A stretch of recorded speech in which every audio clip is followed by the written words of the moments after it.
नमस्कार साथियों, वंचित भारत के साथ मैं गुर्जर सत्यवीर सिंह पटेल। कल तक ठहरा रहे थे जिसे मेरी मौत का कसूरवार, उस कातिल से रहबर की मोहब्बत तो देखिए।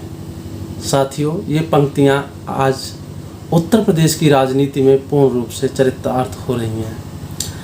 आज उत्तर प्रदेश की राजनीति में एक ऐसा मुद्दा गरमाया हुआ है जिसको लेकर विभिन्न दल और विभिन्न लोग आगे आ रहे हैं और वो अपनी अपनी बातें उस पर कर रहे हैं। और वो मुद्दा है परशुराम की मूर्ति स्थापना को लेकर। इधर समाजवादी पार्टी ने ऐलान कर दिया है कि सत्ता में लौटे तो यूपी के हर जिले में भगवान परशुराम की मूर्ति लगवाएंगे। तो वहीं बीएसपी सुप्रीमो मायावती ने भी अखिलेश के नहले पर दहला चलते हुए ऐलान कर दिया है कि हम सत्ता में लौटे तो भगवान परशुराम के नाम पर अस्पताल बनवाएंगे।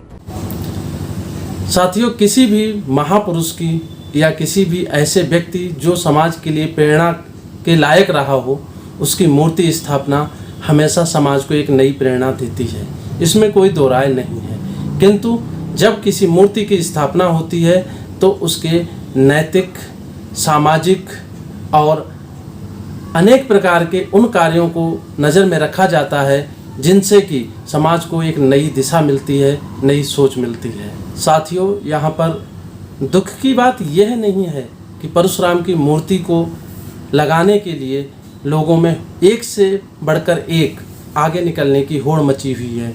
यहाँ पर जो दुख की बात है वो ये है कि जो बहुजनवादी नेतृत्व, जिसे दलित और पिछड़ों के नेतृत्वकर्ता के रूप में जाना जाता है, वह अपनी दिशा से पूरी तरह से भटक चुके हैं। और यही कारण है कि बहुजन समाज में एक बहुत बड़ा शून्य उभर कर सामने आ रहा है और ये समाज एक नेतृत्वहीन विकल्प की ओर बढ़ता चला जा रहा है। साथियों, जितने भी बहुजनवादी राजनीति करने वाले राजनीतिक दल या राजनेता हैं, उनकी जो सबसे बड़ी खूबी होती थी वो यह होती थी कि वो पाखंडवाद और विभिन्न ऐसे मुद्दे जो समाज में विद्वेष को फैलाते हैं या अन्य अवैज्ञानिक तरीकों को बढ़ावा देते हैं, उनका वो पुरजोर विरोध किया करते थे।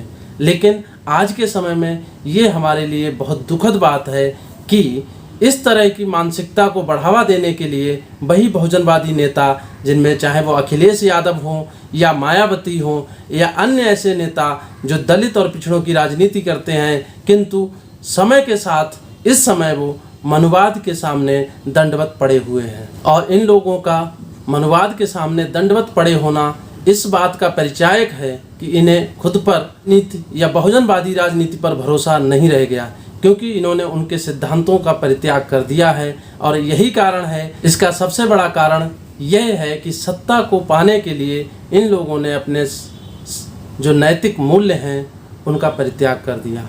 और ये जो बहुजनवादी नेतृत्व है, ये बहुजन समाज का दिल जीतने में नाकामयाब हो रहा है। साथियों, आज के समय का सबसे ज्वलंत सवाल यही है कि क्या ये बहुजनवाद की राजनीति करने वाली पार्टियां जीवित रह पाएंगी, सत्ता तक पहुंच पाएंगी, मनुवाद के सामने दंडवत होने के बाद भी सत्ता प्राप्त कर पाएंगी, या अपनों का भी भरोसा खोकर इतिहास के पन्नों में दफन हो जाएंगी। ये तो खैर भविष्य की बात है, किंतु अगर हम वर्तमान की बात करें तो ये निष्कर्ष पूर्ण रूप से निकल कर आता है कि ये लोग समाज के साथ अच्छा नहीं कर रहे हैं।